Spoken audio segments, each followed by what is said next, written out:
একটা দেশ সুন্দরভাবে গড়ার জন্য সবার আগে দরকার জ্ঞান, দরকার প্রজ্ঞা। মায়ের মন তো সন্তান গেছে সমুদ্রে মাছ ধরতে, তারা যাতে সুস্থ সবলভাবে ফিরে আসে সেজন্য প্রদীপ ভাষায়। আচ্ছা, আপনার কি ধারণা হিন্দু মুসলমান যদি এক থাকতো সেটা ব্রিটিশরা মানতো? ইন্ডিয়া অবশ্য আমাকে মুক্তিযুদ্ধরে অন্যভাবে ইন্টারপ্রেট করে। ভাই, আমরা পাকিস্তানের তালাক দিছি। গণতন্ত্র জিনিসটা কি কাকা? গণতন্ত্র বাবা বাবা। দেশপ্রেমটা ভাই আসলে একটা আবেগ।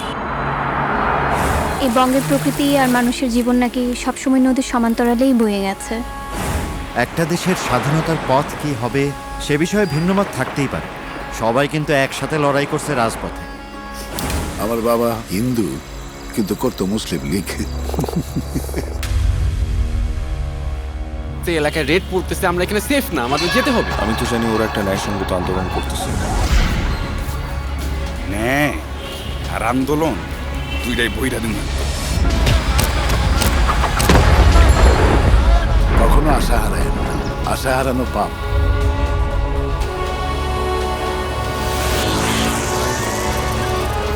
রিক্সাওয়ালা, গার্মেন্টস শ্রমিক সবাই রাস্তায় নামতেছে। ওই সময় না আসলে নিজের ক্যারিয়ারের কথা চিন্তা করাটা না জাস্ট স্বার্থপরতা ছাড়া আর কিচ্ছু না। তেলের শিশি ভাঙলো বলে খুকুর ওপর রাগ করো? তোমরা যে সব ধেরে খোকা বাংলা ভেঙে ভাগ করো, তার বেলা আমায় এমন দুঃখ দেবে যদি, কেন আমায় পথ দেখালে নদী।